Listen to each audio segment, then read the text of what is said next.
이제 우리 다 같이 주기도로 기도하심으로 3월 12일 토요일 아침 예배를 시작합니다.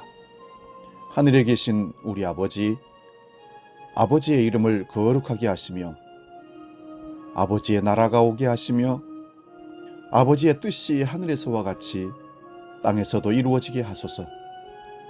오늘 우리에게 일용할 양식을 주시고 우리가 우리에게 잘못한 사람을 용서해 준 것 같이 우리 죄를 용서해 주시고 우리를 시험에 빠지지 않게 하시고 악에서 구하소서.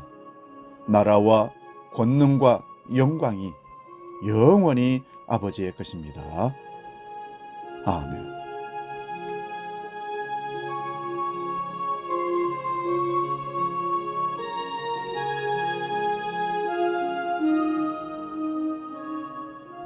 찬송가 540장 주의 음성을 내가 들으니 함께 찬송합니다.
오늘 아침 우리에게 주시는 하나님 말씀은 신약성경 빌립보서 3장 8절 9절 두 구절을 보겠습니다.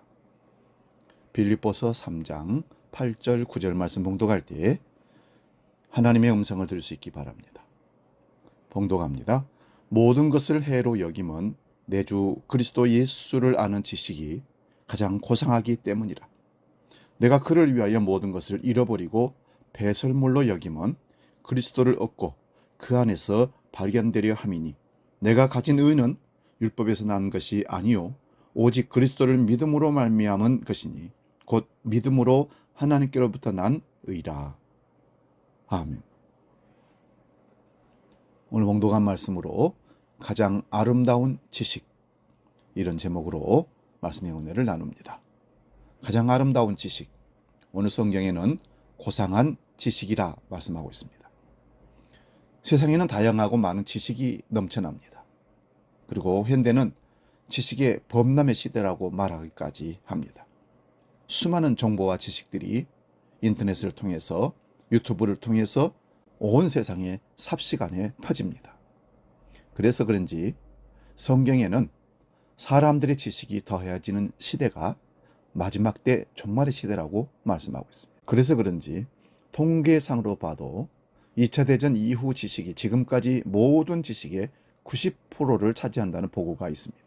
통계상으로 봐도 2차 대전 이후의 지식이 지금까지 모든 지식의 90%를 차지한다는 보고도 있습니다. 그만큼 많은 지식이 쏟아져 나오고 있는 이 시대가 지금의 시대인데, 문제는 우리 인생을 진정 보람되게 아름답게 가치 있게 하는 지식은 무엇인가 하는 말입니다. 오늘날 많은 사람들에게 정말 필요한 지식이 있다면 저는 세 가지가 있어야 한다고 생각합니다. 이를 설명하기 위해서 다음에 세 가지 얘기를 여러분에게 들려주겠습니다. 첫째는 북아프리카의 원주민들은 원숭이를 쉽게 잡는 방법을 잘 알고 있습니다. 원주민들은 원숭이의 손이 들어갈 만한 구멍이 뚫린 조롱박에 땅콩이나 밤 등의 열매를 집어넣습니다. 그리고는 이것을 나무에 걸어둡니다. 그러면 원숭이가 밤중에 냄새를 맡고 살금살금 다가와서 그 조롱박 구멍 속으로 손을 집어넣어 그 열매를 한 움큼 집습니다. 그러나 원숭이는 손을 뺄 수가 없습니다. 왜냐하면 열매를 진 손의 부피가 너무 커서 조그만 구멍으로 나올 수 없기 때문입니다. 그렇지만 원숭이는 손에 진 것을 놓으면 빠진다는 것을 알 만큼 지능이 높지 않습니다. 그래서 밤새도록 열매를 진 채 손목을 빼려고 잡아당기다가 그만 아침이 와버리면 원주민들에게 발각이 되지요. 그러면 빨리 놓고 빼서 도망을 가야 되는데 그것을 놓으면 안 된다고 생각하기 때문에 잡고 있다가 원주민들에게 발각되어서 결국은 죽음을 당하는 것입니다.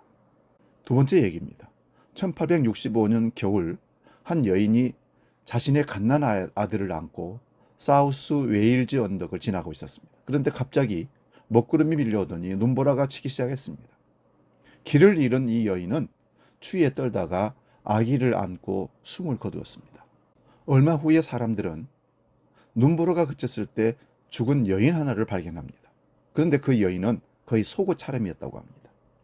이 여인은 자기 옷을 벗어서 아기의 몸을 돌돌 감쌌던 것입니다. 사람들이 그 옷을 벗겨냈을 때 놀랍게도 아기가 살아있었다는 겁니다. 이 아기가 바로 1916년 영국의 수상이 된 데이비드 조이드 조지였습니다. 세 번째 얘기입니다. 아버지와 아들이 위험한 사막길을 가고 있었습니다. 날씨는 타는 듯 뜨겁고 길은 험하기 짝이 없었습니다. 아버지, 저는 힘이 다 빠진 데다가 목이 타서 죽겠어요. 더 이상 못 가겠어요. 아들의 말에 아버지가 격려를 합니다. 용기를 내라.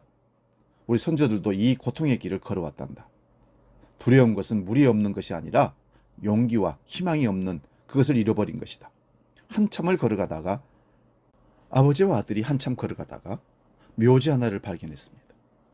그 묘지를 보자 아들이 아버지에게 이렇게 말합니다. 아버지, 저것 보세요. 우리 손자들은 이 사막길에서 다 죽었잖아요.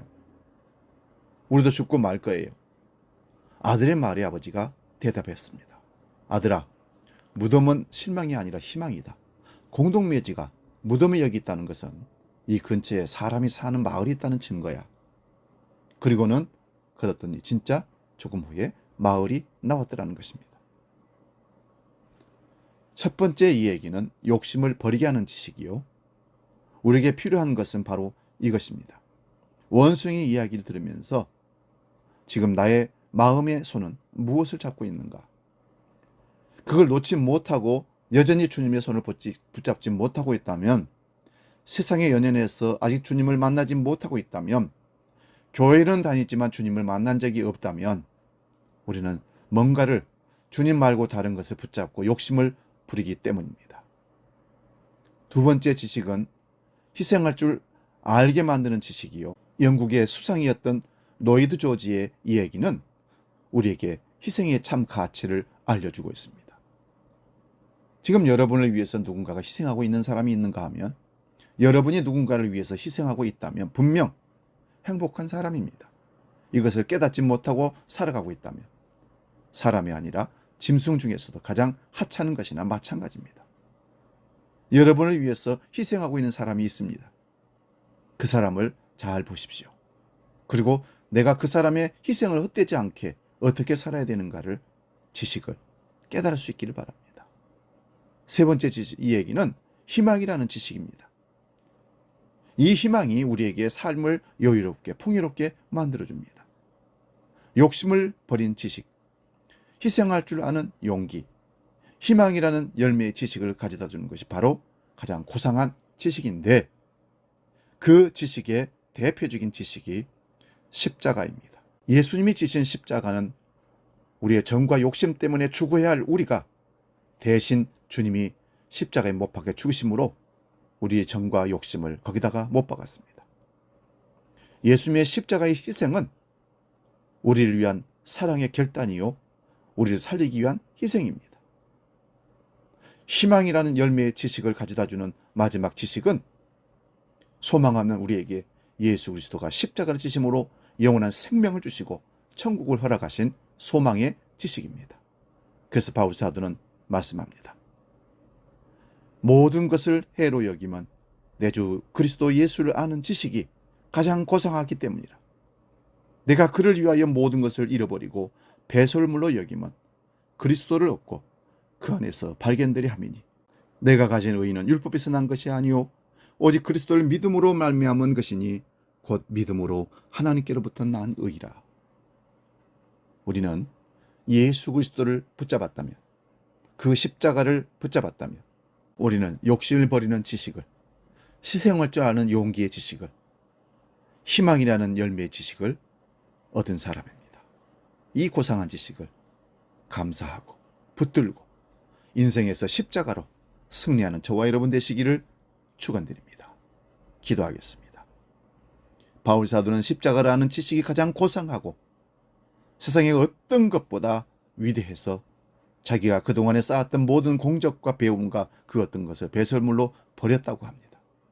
하나님, 우리도 바울 사도와 같이 주 예수를 깊이 만나고 그분을 얻고 모든 것을 버리는 진정한 하늘 사람 되게 하여 주시옵소서. 그 결단이 매일의 삶 가운데서 주님의 십자가로 말미암아 일어나게 해 주옵소서. 이제는 우리를 죄에서 구속하신 주 예수 그리스도의 은혜와 아들을 십자가에 내어 주기까지 사랑하신 아버지의 크신 희생의 사랑과 성령님의 깨닫게 하시고 용기를 주시고 소망을 주시는 은총의 역사가 우리 모든 아침 예배 믿음의 식구들 머리 위에, 우리 주한교회가 나아가는 미래 위에, 한국교회 위에 영원히 함께 하시기를 간절히 축원하옵나이다. 아멘.